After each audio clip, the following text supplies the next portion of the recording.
All right, good evening, everyone. Let us begin. So we are, Emir Hashem, going backwards a little bit in Sefer Tehillim, and we are going to be focusing on Kapitel Chaf Beis, chapter 22 in Tehillim. As I mentioned in last week's shir, what I would like to really do is use the next couple of weeks to focus on Purim. So as we, maybe for this week and for next week, Emir Hashem, will focus on Purim in a bit more of a nuanced fashion, and then Emir Hashem, as we get a little bit closer to Yom Tov, Emir Hashem, maybe we'll focus a bit more on the Megillah, still bringing in Sefer Tehillim. Our shir tonight, our series is dedicated by the Engelsberg, Dinovitzer, and Steinberg families. Le'iloi Nishmas Harab Yitzchak David Ben Meir Aryeh Zichron Levracha. We hope in the merit of our Talmud Torah, the Neshama will have an Aliyah and the family in Nechama. So with that, let us begin. So Kapitel Chaf Beis, you're going to see, is a fascinating kapitel on a variety of levels. First of all, because in general, it's always interesting to find kapitlach where you find many psukim that you recognize. And we will see that Kapitel Chaf Beis is one such kapitel. So if we take a look at number 1, David HaMelech writes, Lam Natseach al Ayeles HaShachar Mizmar LeDavid. So Lam Natseach, again, as we've seen many times, to the conductor of the Levitic choir, Al Ayeles HaShachar. So here again, the English translation is very helpful. The English of Al Ayeles HaShachar is on Ayeles HaShachar. Good. I purposely left it undefined because we're going to see that in fact the meaning of those words, which is really going to be the crux of our shir tonight, is subject to an incredible amount of dispute. If anyone needs sheets, I think that there are extra sheets up here. Hopefully there's some sheets back there as well. So good. So we'll come back to Ayeles HaShachar in just one moment. So again, you could see David HaMelech says, Keli, Keli, lama azavtani. My God, why have you forsaken me? Perhaps some of the strongest words that David HaMelech writes in the entirety of Sefer Tehillim. It's a cry for help, but what else is it? It's an indictment of the Ribono Shel Olam. It's David HaMelech making almost like an accusation. My God, why have you left me? In other words, it's not saying, where did you go? Did you leave me? It's Keli, Keli, lama azavtani. David HaMelech feeling quite definitive that HaKadosh Baruch Hu has left him. Again, we'll discuss this. Rachok miyeshuasi divrei sha'agasi. You are far from my salvation and from my words of moaning. Elokai ekra yomam velo sana. Hashem, I call out to you by day, but you do not answer. V'layla v'lo dumiyali. And even when night comes, I shall not be silenced. You could see already from the opening of this kapitel that once again, the particular chapter of Tehillim really captures a really desperate tone of King David, an incredibly, overwhelmingly desperate tone of David HaMelech. David HaMelech feeling alone, David HaMelech feeling forsaken. I want to point out two different things. There are two different ways that David HaMelech often approaches challenge and difficulty. There are times when David HaMelech feels alone, but he knows that HaKadosh Baruch Hu is really with him. And then there are other times when David feels alone and feels that God has fundamentally forsaken him. This kapitel is the latter. David HaMelech not only feels alone in the world, but he feels alone that Hashem has totally left him alone. So I want to focus us really on the opening pasuk here, and more specifically on a working definition of the phrase Ayeles HaShachar. So if you take a look, again, I put the whole kapitel on the page. Emir Hashem, over the coming weeks, we'll focus on the kapitel. But like I said tonight, really just to focus on Ayeles HaShachar. Take a look at number 2. So Rashi says something very interesting. What's the meaning of Ayeles HaShachar? Shem Kli Shir. Rashi says, Ayeles HaShachar is actually the name of an instrument. It's a type of instrument. Now we've seen this many times in Sefer Tehillim, where David HaMelech, again we know, Lam Natseach, to the conductor of the Levitic choir, David HaMelech composed Sefer Tehillim to be sung in the Beis HaMikdash by the Leviim. Remember, what David HaMelech wanted more than anything in this world was to what? To build the Beis HaMikdash. That's what he wanted. He wanted to build a bayis for Hashem, but for a variety of different reasons, he was not given that opportunity. See, he does everything else but build the structure. He purchased the real estate, he cleared the site, he goes and arranges the music for the Levitic choir, and again, at sometimes even tells the Levitic choir which type of instrument to use. So according to Rashi, Ayeles HaShachar is an instrument. So David HaMelech is telling Lam Natseach ultimately to the conductor, use this particular instrument for this shira. The Ibn Ezra, he says something a little bit different, and it's actually quite beautiful. The Ibn Ezra says, V'hanachon be'eni. Ibn Ezra says, I think Ayelas HaShachar means something a little bit different. Ki hu tchilas piyut na'asa al derech divrei cheshek kimo Ayelas Oavim. So interestingly enough, the Ibn Ezra says, we find the word Ayelas used in a different context. If you take a look at number 4, so a very moving pasuk in Mishlei, Ayeles Ohavim v'ya'alas chen. So Shlomo Melech writes in Mishlei, Ayeles Ohavim, an ayelet is a female deer, a hind, right? So Ayeles Ohavim, Shlomo Melech writes, a lovely hind, v'ya'alas chen, a graceful mountain goat. And in this pasuk, b'chol eis ba'avasa tishke tamid, you shall always be intoxicated with her love. So the Ibn Ezra says something absolutely beautiful. The Ibn Ezra says that Ayelas HaShachar represents youthful love. Youthful love. Now, if you're seeing youthful love and older love, youthful love is filled with hope, with hopefully older love is filled with hope and promise also.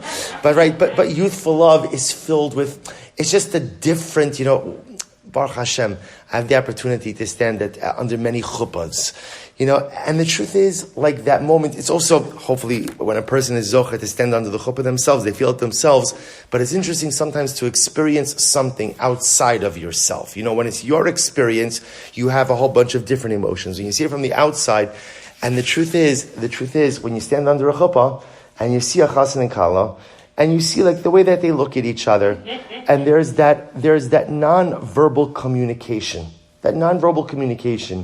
and there's just that look like life is great. Hopefully, if you don't see this under the chuppah, that might be other issues. But the idea is there's just this look like everything in the universe is perfect and in wonderful alignment. The problem, of course, is it lasts for about 4 minutes, right? But. Thank you, Iris. Yeah, right. It's good. So the problem ultimately is that it's hard to keep that. But that's the Ibn Ezra says that's Ayelas HaShachar. It's this youthful, optimistic love that the world is great. Everything is somehow, some way, going to be perfectly fine. Now, listen to the irony in this, because remember again, what's the topic of the kapitel? The topic of the kapitel is desperation. Right? Remember again, David HaMelech says here, very strong words. Keli, Keli, lama azaftani. Right? It's not a metaphor. Keli, Keli, lama azaftani. David HaMelech saying, why did you leave me? Why did you leave me? Why have you left the building? This is an incredible idea. This is David HaMelech speaking. And this is David HaMelech saying, Ribono shel olam, I don't understand why you have left me alone in this world. I don't understand why you force me to fend for myself. I don't understand why it is like this, that is so strong. When David HaMelech says, I cry out to you by day, you don't answer me. I cry out to you by night, you don't answer me. You hear a desperation. And yet that same David HaMelech, how does he begin the kapitel? Lamnatzech al Ayelas HaShachar. Oh Hashem, it's so wonderful to be in love with you. And not just any love, but youthful love, optimistic love, excited love.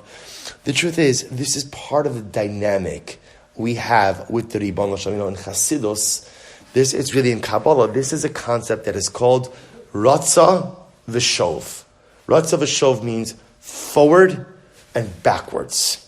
That in the world of a relationship with Hashem is never constant. It's never constant. I'm moving forward, I'm moving backwards, but the beautiful part is whether I'm moving forward or backwards, I'm still in the relationship. And the truth is, if you think about it, it's true in every relationship. It's interesting. The one thing we want most out of our life relationships is consistency.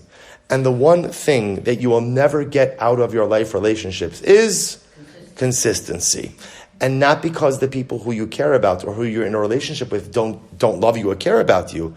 It's very difficult for people to be consistent. Remember again, consistency is not in our wheelhouse. What makes HaKadosh Baruch Hu is that He's consistent. Outside of God, you are not going to find a constant consistency. That's why in everything we do in life, we sometimes get frustrated that's why, it's interesting. In Yiddishkeit, really, if you think about it, the goal is not consistency. This is very important. Why can't the goal be consistency? Because it's an exercise in futility. If my goal is consistency, then what? I fail. I fail even before I start. What's the goal in Yiddishkeit? Maximize the day. Right? Let me focus on today. Consistency says, I'm going to focus on today, tomorrow, the next day. The truth is, who says that's our hashkafa? Our hashkafa is I'm focusing on today. Because the only thing I can control, the only level of consistency I actually control is how consistent I am in the present moment.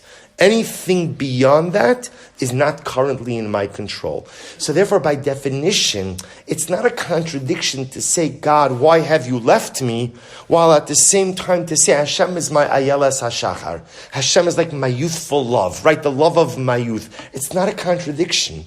Because in the very same moment, I can feel passionately in love and connected with HaKadosh Baruch Hu, and yet I could feel so incredibly far. I can know that I love you and you love me. I can know that we're connected, but yet I wonder, where are you? It's the Ratzah V'Shov. I'm going forward, I'm going backwards. And sometimes the amazing part is that movement could actually occur at the same time. In the same moment, there could be a movement towards and a movement from. I'm running to. Rabbi Soloveitchik also has, he speaks about this idea. He calls it running to and running from. I'm running to Hashem, I'm running from Hashem, and so often all of those things are happening in the same moment. So one heart could feel a dramatic sense of love and like euphoric love, youthful love with HaKadosh Baruch Hu, while at the same time wondering, why are you not coming through for me? Why are you not providing for me? Why are you not here when I need you most? I love you so much, but where are you? So that's the Ebenezer. So I just want to point out, from two words, ayeles hashachar, you have Rashi telling us it's an instrument. You have the Ebenezer telling us it's youthful love. We now come to the second approach in the Ebenezer. That was the second approach in the Ebenezer. The first approach in the Ebenezer, which is interesting because it seems to be like the most pashut pshat, the simple approach in this entire pasuk. The Ebenezer writes in number 5, Lamnatzech al ayeles hashachar kasher yira koach alos hashachar. The Ebenezer says, ayeles hashachar is the dawn. It's the dawn. Now the truth is, we're not actually I'm going to save this approach is going to really make up the bulk of next week's shir. We're going to speak about again the dawn and the connection of the dawn to Esther Hamalka, miracle of Purim. For now, I wanted just to show it to you tonight. Ayeles hashachar, the dawn. Now again, amazing. What does the dawn have to do with David HaMelech's suffering? In Mirat Session, we'll talk about that next week. Look at number 6. The Gemara Maseches Yuma says something absolutely amazing. The Gemara says, Lamatzech al ayeles hashachar amra bizera lama nimshala Esther la'ayala. So the Gemara says, by the way, this capital is a reference to Esther Hamalka. This capital is the story of Esther Hamalka, of Queen Esther. And in fact, just to kind of give you coming attractions a little bit, the Gemara says, where does the phrase Keli lama azavtani? So of course, David HaMelech said it. But remember, there are many things that David HaMelech said in Tehillim that have prophetic import, right? David HaMelech was a Navi. So amazingly enough, the Gemara explains that when Esther goes to Achashverosh, remember again, the part of the story, one of the most dramatic parts of the Megillah, where Esther has not been summoned by the king for a long amount of time. And now she's going to the king, so to speak, uninvited. And again, in that moment when she's going to the king, the Gemara says we're going to see she feels that the divine presence has left her. She feels alone. And in fact, the Gemara says in that moment, when Esther is just a few feet away from the king, not knowing again, is the next moment going to bring life or death, she says the words, Keli lama azavtani. But the Gemara says the ayeles hashachar is Esther Hamalka. Now, interestingly enough, there's a whole discussion. Why is Esther Hamalka called the ayeles hashachar? So again, I don't want to get I don't want to ruin the future. Sure, we're going to get to that. And there's so much to talk about on Purim. I don't want to jump the gun on Purim, but I'll just tell you this piece. One of the incredible miracles of the Purim story is, remember, we said the Ebenezer Ayelas HaShachar means what? Youthful love. Youthful love. The most incredible miracle of the Purim story was what? Think about this just a moment. The most incredible miracle of the Megillah was? Esther saved the Jews. Esther saved the Jews. Absolutely, it's a very big miracle. Good. What else? If you think about it, one of the most dramatic miracles was the fact everyone fell in love with Esther. Everyone is smitten by Esther. It's an incredible thing. Achashverosh falls in love with Esther. The people fell in love with Esther. Hasach, who is in charge of the king's harem, he falls in love with her. I mean, not literally, but everybody's enamored by Esther Hamalka. And the truth is, it's such a strange dynamic. Why is it a strange dynamic? Because we'll discuss, no one knows who she is. Ein Esther Magedes Moladata. Esther never divulged her identity. Esther never told anyone until the end of the story who she was, where she was from, her nationality, nothing. Yet amazingly enough, everyone is taken by Esther Hamalka. So again, on a most basic level, the kapitel, when it calls Ayeles HaShachar, the youthful love, refers to the one who everyone fell in love with. Everyone fell in love with her, Esther Hamalka. So look at the Al-Shikha number 7. And the Al-Shikha says, okay, I understand the Gemara says that this kapitel is a reference to Esther Hamalka, but why is David HaMelech speaking about Esther? Right, let's ask ourselves that question. In other words, while it is true that there are certain things let's take a step back. So we've been learning Sefer Tehillim enough to know that generally when David HaMelech speaks prophetically about events, he usually doesn't refer to specific events, but rather refers to general events like Galus, diaspora, Geula, messianic redemption.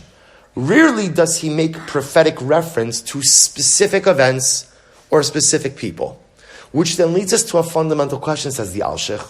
Why does David HaMelech devote a kapitel to speak about Esther Hamalka? In other words, remember, this is not the only miracle. There's plenty of miracles Baruch Hashem the Jewish people have experienced. It's true, Esther, Purim is a big miracle, but remember again, is Purim the biggest? Is Purim the biggest? So remember, Purim, I don't want to get into Purim, I keep saying, but remember, we're going to talk about Purim, and we're going to see Purim as incredible as it is. There's no halal on Purim, right? Why is there no halal on Purim? Because the Gemara says, Akati avde Achashverosh anan. Purim was not a complete redemption, because at the end of the story, we are still at the mercy of a despotic, unpredictable king. So Purim is a Yom Tov, Purim is a miracle, but it's not a total miracle. It's not a complete miracle. In fact, if you wait, even though we normally put Chanukah and Purim together, if you look on the miracle scale, it would appear that Chanukah is greater.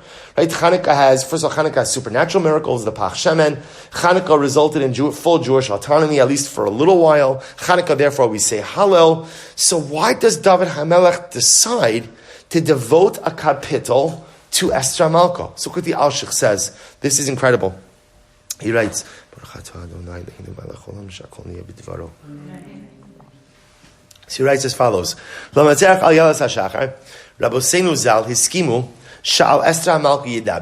Al-Shikh says, according to Gemara, this kapitel is a reference to Esther Hamalka. Look what he writes. So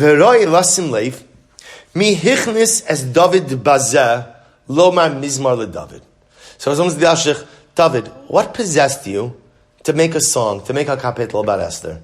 What possessed you? Look what he writes. Ish Yehudi. So remember, the Gemara over here quotes the pasuk from Megillas Esther. And I apologize, I didn't quote the pasuk on the sheet. But when we are introduced to Mordechai, he is known as Mordechai HaYehudi. Mordechai HaYehudi, Ish Yemini. Mordechai Yehudi Ish Yemini. Now, the Gemara struggles with this because Yehudi usually means what? We translate Yehudi as Jew. But the truth is, in biblical Hebrew, Yehudi means what? From Shevet Yehuda, from the tribe of Yehuda. Yemini means from the tribe of Binyamin. So the Gemara is confused. what is Mordechai's yichus? Where is Mordechai from? Is he Yehudi? Is he from Yehuda? Is he from Binyamin? And so the truth is, the Gemara gives a whole bunch of answers. The Gemara says maybe his father was from Yehuda, his mother was from Binyamin. Others say again, look what the Al-Shech says. Ella, bishvil David da'asim Yehuda. Rather, listen to this. De'ilo shavke l'shimi v'havakatale lo havanafik mine Mordechai. So let's explain what the Al-Shech is saying, and then we'll look in the Psukim. So the Al-Shech is quoting the Gemara. And the Gemara says, no, here's Mordechai was from the tribe of Binyamin. That's where he was from, tribe of Binyamin. If that's the case, why is he called the Yehudi? Because he was only alive, Mordechai only was born to tell the story, or only came into this world because of the actions of a man from Yehuda. Which man from Yehuda? David HaMelech. David HaMelech is responsible for the birth of Mordechai. Okay, we'll get to how that is exactly in just a moment. He's responsible for the birth of Mordechai, and by the way, once we know that, Vihine Esther, Kam hi nolda miman dinafik mine Mordechai. Well, remember again, if Mordechai was born as a result of David HaMelech, then guess who else was born as a result of David HaMelech? Esther. Remember, leaving aside here that there is a whole dispute in the nature of the relationship between Mordechai and Esther. Was Mordechai Esther's surrogate father? Was he her husband? Again, is a whole discussion in the Megillah. The Al-Shech, as the Gemara over here is going with the approach, that no, they're related. They're not married, they're related. They're related. So therefore, again, the Al-Shech says, if it's David HaMelech who's responsible for the birth of Mordechai, then it was David HaMelech who was responsible for the birth of Esther HaMalka as well. And therefore, again, he says, David. Therefore, again, so says the Al-Shech, why does David HaMelech say, Lamnatseach ala yeles hashachar? Why is David HaMelech singing about Esther HaMalka? Because David HaMelech is responsible for the birth of Mordechai, is responsible for the birth of Esther. Okay. How do we know that? Where does that come from? So I want to show you an incredible story. If you take a look at number 8, this is a story in Shmuel Beis. So to give you a little bit of context, remember, as you always speak about with David HaMelech, so many of the events of David HaMelech's life kind of circle back to the episode with Bathsheba. And although David HaMelech does tshuva for the episode with Bathsheba, and he is forgiven by HaKadosh Baruch Hu for the episode with Bathsheba, and the union of David and Bathsheba is blessed by HaKadosh Baruch Hu, and the proof to that was the birth of Shlomo, who Hashem calls Yedidia, the beloved one of God, who God gives the license to build the Beis HaMikdash. That was the raya, that was the proof that Hashem blessed the union. There are repercussions for David HaMelech's behaviors. There are repercussions for what he did, which is an incredible yesod in life.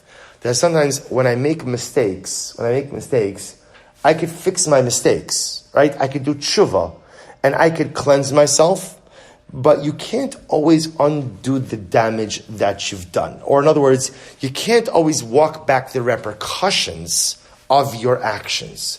And the episode about Bathsheba is a perfect example. David HaMelech is explicit. David HaMelech is the paradigmatic Baal Tshuva.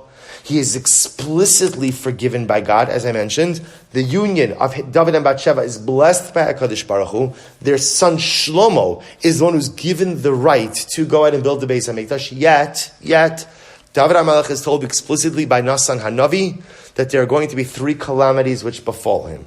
Number 1, the first baby he had with Bathsheba died. That's number 1. Number 2, David HaMelech is going to suffer from illness. And number 3, there is going to be a rebellion from within his home. Who leads that rebellion from within the ranks of David HaMelech's own family? Avshalom. Source number 8 takes place during the rebellion of Avshalom. So remember again, Avshalom marches into Yerushalayim, and David HaMelech made a decision. He is not going to fight his son. He's not going to fight him. So David HaMelech chooses flight over fight. I'm not engaging my son. See, here we go. Take a look at number 8. Uba Melech David ad Bachurim. So David HaMelech is running away with an entourage. He comes to a place called Bachurim. Vehine misham ish yotzi mishpachas beis Shaul. And who comes out to greet him? I say greeting in quotations. A man from Shaul's family. And his name was Shimi ben Gera Yotza Umakalel. And Shimi ben Gera comes out And Shimi ben Gera gives David HaMelech a shalom aleichem, right? But not a shalom aleichem like a good one, right? He gives him a what for, right? He's cursing him, saying all kinds of horrible things. Vayisakel ba'avanim as David, he starts throwing stones at David HaMelech. Veskol avdi HaMelech v'David v'chala'am v'chal yibar mimino mismalo. So everybody's stunned. What's going on? Shimi ben Gera is on the warpath. He's cursing, he's yelling, he's throwing rocks. They call Amar Shimi Bekallo, say ish hadomim, the isha belial. Hey Shiv Alecha, Hashem is called me Beishol, Hashem alachta tachtav, Vayiten Hashem is hamalucha biad avshal minach. And essentially, you know what Shimi ben Gera says to David? You know what he says to him? David, what goes around comes around. Right? You went ahead and you took the throne from Shaul, right? And you were the king's son-in-law. You were the king's son-in-law, right? You were a mishpacha, and you stole, quote unquote, you stole the throne from your father. Now, of course, we know that's blatantly false, right? David HaMelech, we spoke about this last week. David HaMelech had absolutely no interest in the monarchy. David HaMelech had no interest in the throne. David HaMelech had one interest and one interest only, which was to be left alone, to lead a life of quiet and solitude. He was happy as a shepherd. He didn't need anything more. The throne, monarchy, leadership, destiny was foisted upon David HaMelech. So now Shimi ben Gera, however, has a different narrative. And Shimi ben Gera says, you stole the throne from your father-in-law. Look what you did. And because you, Mishpacha, stole the throne from your father-in-law, now your own son has stolen the throne from you. And David, you deserve every bit of heartache. You deserve every bit of pain, because Hashem should do to you what you did to Shalom. Pasuk Tes, verse 9, in source number 8. Vayomer Avishai ben Tzruya ala melech, lami yekalal hakelev hameis azez adoni hamelech, ebrana v'asir sasho. So Avishai ben Tzruya is one of David HaMelech's generals. Said, you can't talk to the king like that. He says, David, remember there's a concept. One of the interesting things that we're going to have to focus on, Mashiach comes, is, Judaism does not really believe in democracy, right? We believe in a theocracy, which means we have a monarch who is governed by the laws of the Torah. We're used to kind of saying whatever we want to our leaders or about our leaders, in front of them, not in front of them. So, with a king, you're not allowed to run your mouth. And if I run my mouth and I say something offensive, that's called morid b'malchus, rebelling against the crown. And rebelling against the crown brings with it an immediate death penalty. There's no trial, there's no jury, there's no appealing, there's nothing. So Avishai ben Tzruya says, David, person can't talk to you like that. You're the king. You're the king. Give me permission and I'll kill him right here. Vayomer HaMelech, Mali v'lachem b'nei Tzruya, ki kol yikalel v'chi Hashem amar lo kilel David umi yomar madua sisikein. And here's what's interesting. David HaMelech says, you know what? Leave him. Leave him alone.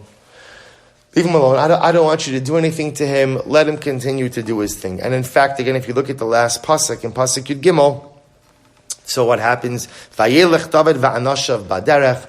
David and his servants continue down the road. V'shimi holech b'tzeila har lu'umasa. Holech v'ikala v'yisaka ba'avana lu'umasa v'iper ba'afar. So sure enough, what happens? They leave Shimi ben Gera alone. Shimi ben Gera is still cursing, throwing stones, throwing dirt. And David and his men move on. This is the story of Shimi ben Gera. Okay, what does this have to do with anything?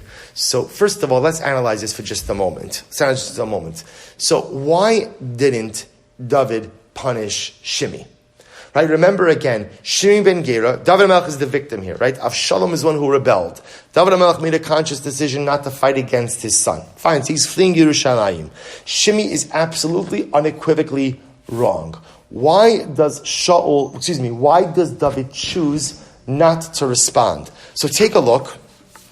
If you take a look at number 9, so the Alshich gives an interesting answer. He says, Ulai Hashem yirachem alai lechaparas ha'ashmosai adi mashet stair. So interesting, essentially David HaMelech says to Avishai ben Tzruya, it should be a kapara. In other words, that you know what? Let this atone for my sins. Let this pain, let this humiliation be an atonement for me for anything that I may have done wrong. So according to this approach, David HaMelech willingly accepts upon himself the pain, the humiliation, the degradation, in the hope that it'll be a form of atonement. Rashi says, Hashem Amar Lo, Efshar Adam Kimoso Shurosh LeSanhedrin, Yikalalas hamelech im lo shene'emar lo me'es HaKadosh Baruch Hu. So Rashi says the other possibility is what? The other possibility is that maybe this is the will of God. Maybe this is the will of God. Right? Maybe this is what HaKadosh Baruch Hu wants. And the Ribono Shalom, because remember again, the other piece to this story that I didn't mention is Shimon ben Gera himself was a great tzaddik. Shimon ben Gera was actually at a point in time the head of the Sanhedrin, the head of the highest court in the land. Shimon ben Gera was not just like some foul-mouthed guy who decided to mouth off to the king. He was a gadol in his own right. So David HaMelech, in a moment of extreme humility, says something amazing. He says that at the end of the day, maybe this is from Hashem. Maybe this is from Hashem. The Rabag says something different. The Rabag says in number 11, Ki Hashem Amar lo kilal as David. Amar, ze lahayir ki ulai me Hashem yisbarach niya lagia ze ha'onish David. Ulazeh ein roish yishtadlu b'mini aso ki Hashem yisbarach shalit b'chalash ha'yachpots. So listen to this. So the Rabag says, same idea really as Rashi, which is maybe the David HaMelech was saying, maybe this is the ultimate will of Hashem. That it's the will of Hashem that Shimi curses me, publicly humiliates me, and who am I to interfere or intervene with the will of Hashem? Now, we're going to pause here for just a moment. Let's go back for just a second. Remember again, we saw in the Al-Shech. Let's just tie this together, and then we'll move forward. Al-Shech said, what's Lam Natsech al Ayelas HaShachar? Ayelas HaShachar, Esther HaMalka. Al-Shech asked, why is David HaMelech going ahead and writing about Esther HaMelka? And what did the Al-Shech answer? Because David HaMelech is responsible for the birth of Mordechai and Esther. Do you know why David HaMelech was responsible for the birth of Mordechai and Esther? Guess who Mordechai and Esther's alter Zayda was? Shimi ben Gera. Shimi ben Gera was Mordechai and Esther's great, however many greats, grandfather. Shimi ben Gera is the direct ancestor of Mordechai and Esther. And because David HaMelech did not kill Shimi, therefore, ultimately, again, there is an Esther HaMalka, there is a Mordechai HaYehudi, and therefore there is a salvation to Klal Yisrael, for Klal Yisrael. Therefore, it says the Al-Shech, this is why David HaMelech chooses to write a kapitel about Esther HaMalka. Why? Because he feels that he has a hand in the story of Esther, in the story of Mordechai, in the story of the salvation of Klal Yisrael. Because had he killed Shimi ben Gera, there would have been no Esther, there would have been no Mordechai. Because he didn't kill Shimi and Gera, there's an Esther HaMalka, and there's a Mordechai at Tzaddik. Now let's analyze this a little bit. Okay, so now we understand from the kapitel. Let's go back. So why didn't Mordechai kill Shimi ben Gera? So again, we see either David HaMelech is accepting upon himself a sense of suffering, or there's another lesson that David HaMelech is teaching us over here, which is something quite amazing, which is sometimes in life, Rabbi Nachman has a phrase. Rabbi Nachman says, whenever you find yourself in a difficult situation, always say the following phrase to yourself: Kacha Hashem Rotza. Kacha Hashem Rotza.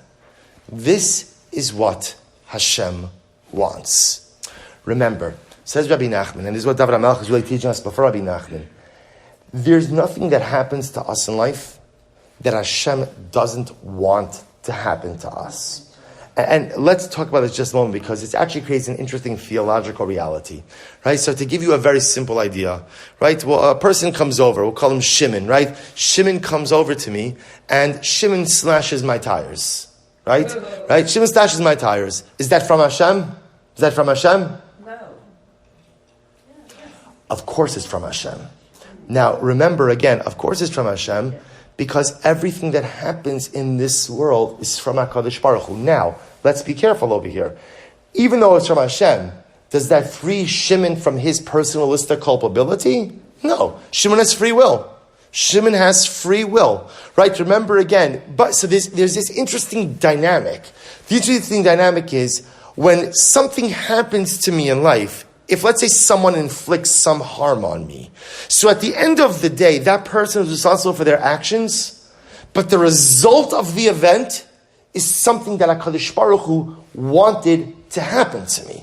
Anything that happens to me in this world, only happens because the Ribono Shel Olam wants it. If Hashem doesn't want it, it does not happen. Now again, I want to just be explicitly clear. So, when Shimon goes in and slashes my tires, he can't say, don't get upset at me, I'm just the Shliach Hashem, right? I'm just the... Obviously, that doesn't work, right? Because Shimon has free will, and Shimon's choosing to abuse that free will by harming another person. But the net result of the event, right? When I look at what's happened to me, how do I process that, right? Doesn't this happen all of the time? Things happen in life, and very often it's when other people do negative things to us. Often, we look at that event as, Shimon harmed me, and therefore I'm in this situation. And the truth is, theologically, Rabbi Nachman says it's not totally correct. I'm in this situation because Hashem wants me to be in this situation. It's true, things that Shimon did brought me to this point. But at the end of the day, I am where I am because that is where Hashem wants me to be. Kacha Hashem Rotza. And by the way, Rabbi Nachman says, when you begin to live life like this, so, we often spend so much time being so upset and so forlorn, feeling like, I can't believe I'm in this situation. I can't believe I'm here. I can't believe this is occurring. And often we feel like the victim of circumstances. Instead of realizing, well, it's true, somebody may have done something to us, right? I may be a victim of someone else's inappropriate or negative behavior. But at the end of the day, the net result of where I am is exactly where HaKadosh Baruch Hu wants me to be. This is what I need. This is where I need to be. Now, why do I need to be here? What am I going to get from this? Okay, those are the great mysteries of life that I have to try to figure out. So what David HaMelech is teaching us, why doesn't David kill Shimi? So according to the first approach, the Al-Shich, Rashi even says it as well. It's from, more according to Rashi and the Ralbag. This is from Hashem. So David HaMelech says, everybody's ready to act. Everybody's ready to pounce. And I'm not disagreeing that Shimi may deserve to die. But maybe, Hashem wants me to experience this. In other words, maybe the approach to this situation is not to punish Shimi, but to allow myself to understand, why am I here? What am I supposed to get? Because if I'm being cursed by Shimi in this moment right now, Kacha Hashem Rotza. This is what Hashem wants. Now remember again, I want to be clear. Does Shimi ben Gera get away scot-free? No, remember, you know how the story of Shimi ben Gera ends. Skip to the end of Shmuel Beis. David HaMelech is on his deathbed. And what happens? David HaMelech is on his deathbed. And what happens? He calls in Shlomo. You remember this story. We've mentioned it many times. He calls in Shlomo. And he tells Shlomo, I want you to deal with Shimi ben Gera. And essentially, it's a whole long story, but Shlomo ultimately ends up executing Shimi ben Gera. So to be clear, when you perpetrate wrong, you're held accountable, there's liability, and God or man will always catch up with you. That's for sure. But it's almost as if like the punishment for the perpetrator is not my issue. What I need to focus on now is, I'm in this situation. Hashem put me in this situation, not Shimon. Shimon didn't put me. Shimon is the vehicle. But I'm in this situation because Hashem wants me to be in this situation. What can I learn from it? What can I get from it? Kacha Hashem Rotze. And I want to tell you, if you practice this mantra, it is incredibly profound for everything from getting stuck in traffic, right, to real life setback. Kacha Hashem Rotze. Sometimes this is what Hashem wants. Now again, you have to be careful a little bit because sometimes that can become a crutch. Because sometimes I want to accomplish something, I don't accomplish it, and I say, oh, Kach Hashem Rotze. No. It's because you were lazy, right? Because you didn't work hard enough. You can't say Kach Hashem Rotze like that. Kach Hashem Rotze is the mantra, especially in circumstances where I find myself, where it was almost like beyond my control. There was nothing really I could have done to foresee this, nothing I could have done to prevent this, or I tried to prevent, but this is where I am. Instead of lamenting it, understand you are exactly where Hashem wants you to be. Now the question is, what do you want to do with it? And that's David HaMelech. Kach Hashem Rotze. By the way, it sounds a little familiar, right? Because it's the exact same conversation that Mordechai has with Esther. Remember, again, we'll get to this in just a little bit. Well, just a little bit, I mean 2 weeks. Emeretz Hashem, when we'll get into the Megillah, and we're going to see in one of the most moving conversations, when Mordechai tells Esther about the decree of the king, and Mordechai says to Esther, you have to go to the king. You have to go to the king. And Esther essentially says, no. She says, no, I can't go to the king. I haven't been summoned. It's almost a sure death sentence. And Mordechai says essentially to Esther, why do you think you're here? What, in other words, why do you didn't choose to be queen? Remember again, Esther did not apply for the position, right? Esther had no interest in it. Esther was taken against her will in every single way, right? So why do you think you're here? You're put in a situation against your will. Kacha Hashem rotza. It's not just that you're the victim of Achashverosh's, immorality, or you're the victim of just a decadent society. You're not a victim. You're exactly where you need to be. Hashem placed you here. Kacha Hashem rotza. So Esther, what are you going to do now that you realize you've been placed in this situation by God? So look at this incredible circle. This incredible circle, right? Esther and Mordechai Esther's only born because David spares Alter Zeda, right? Because David HaMelech spares Shimi ben Gera. Why does David HaMelech spare Shimi ben Gera? Kacha Hashem rotzeh. Maybe Hashem doesn't want me to kill Shimi. Maybe Hashem wants me to experience the humiliation and degradation of the cursing. Maybe this is a kapara. Maybe this is humbling. Who knows what it is? But this is where Hashem is placing me. So because David HaMelech chose an approach of Kacha Hashem rotzeh, this is what Hashem wants. Instead of jumping to kill Shimi like everyone else around him was ready to do, Shimi survives. Shimi has a family. Shimi has Esther HaMalka and Mordechai HaYehudi, Mordechai HaTzadik. And then Mordechai HaTzadik tells Esther HaMalka, you're in this situation because Hashem placed you here. Kacha Hashem rotzeh, spring into action. Esther HaMalka goes ahead and jumps into action and is the architect of the salvation of the Jewish people. All because people accepted and adopted an approach of Kacha Hashem rotzeh. I'm not going to live like a victim. I'm not going to live like a victim. I'm not going to live like a person who's just like plopped down in circumstances beyond their control. Even if I am plopped down in circumstances beyond my control, I'm not going to approach it with a victim mentality. This is where I am because this is where Hashem wants me to be. Now I have to figure out exactly what to do with it. That was the mentality of David, which spared Shimi, which gave birth to Esther and Mordechai, who then had the same conversation, which then led to the salvation of the Jewish people. There's one more lesson that David HaMelech teaches us, which is the ability to exercise restraint. You see, if you notice something absolutely amazing is the conversation between David and his generals, right? If you go back for just one moment to source number 8, and if you take a look for a moment, so right when Shimi starts cursing David, so if you take a look at source number 8, pasuk tes, I read this before, but Vayomer Avishai ben Sriya al Hamelech, Lam Yekala Lakelav Hameis Azes Adoni Hamelech. So look, Avishai ben Sriya, David's general, calls Shimi ben Gera a dead dog. Why should this dead dog curse you? Right? Why should this dead dog curse you? Let me go cut off his head right now. So what do you see? You see like an impetuosity. Let's do this. And David HaMelech models the exact opposite behavior. What does David HaMelech model? Restraint. David HaMelech doesn't say anything, right? He doesn't respond. If you notice, he doesn't respond to Shimi, right? He doesn't say, Shimi, what's wrong? Shefala, what's the problem, right? Let's talk. He doesn't, right? Nothing, right? There's nothing. David HaMelech exercises absolute restraint. Because David HaMelech teaches us this most incredible lesson. That sometimes in heated and difficult moments, the reflexive reaction is to react. And sometimes the greatest strength or the greatest thing one could do in difficult situations is exercise absolute restraint.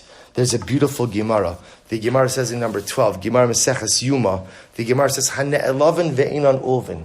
People, Ne'elavin means people who are degraded, right? People who are degraded, but do not degrade in return.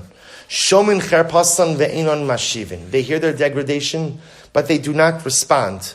So the Gemara says, Allah aleina kasav omer, about them the pasuk says, va'o'avav katzeis hashemish b'gvuraso. The ones who love Hashem are as luminescent as the sun when it comes out. The Gemara extols the koach of restraint, the ability to hold oneself back from saying something, from responding, when I know that response is not going to yield anything positive. I saw a beautiful quote. There's an American author by the name of Orson Scott Card, and he said as follows. He said, among my most prized possessions are the words that I have never spoken. The power of restraint cannot be underestimated. And I would say that I think in our generation today, this is one of the hardest things. Because we have so many different modes of instant communication, right? We could fire off communication without even a moment's thought, right? You don't have to use words. You can use emojis or shortened words or different things like that. And often this happens. You see this. People say things and do things and they just fire off responses or fire off retorts without thinking about what it is that they're saying or whether or not it actually needs to be said. And David Melch teaches us this most awesome lesson, that sometimes the greatest thing you can say is nothing at all. By the way, it's interesting, one of the places where we learn this, that sometimes the greatest koach is in silence, is by nichum avelim, is by comforting mourners. Right? The halacha is, we were doing this in Daf Yomi not so long ago, that the halacha is that when you go to comfort a mourner, the mitzvah of nichum avelim is to sit down, and to be silent. Right? If the mourner speaks, then you have permission to speak. But if the mourner doesn't speak, then really a person should not say anything. So what do you see from there? You see from there that sometimes the most profound things you can convey are not the things you say, but they're the things you emote. Right? When I go to a shiva home and I'm there, what I'm telling the person is, I care about you. That's why I'm here. I care about you. Again, I want to be clear. In all of my years in the rabbinate, I have yet to hear someone say, that person came to the shiva home and they said that theological pearl of wisdom and mamish, like it turned everything around for me. Right? It took away all of my pain. I felt like my loved one was here, Mashiach was here, everything was great. No one really has anything to say that's going to take away the pain of a person who's grieving. And that's why Chazal said, don't say anything. Just be there.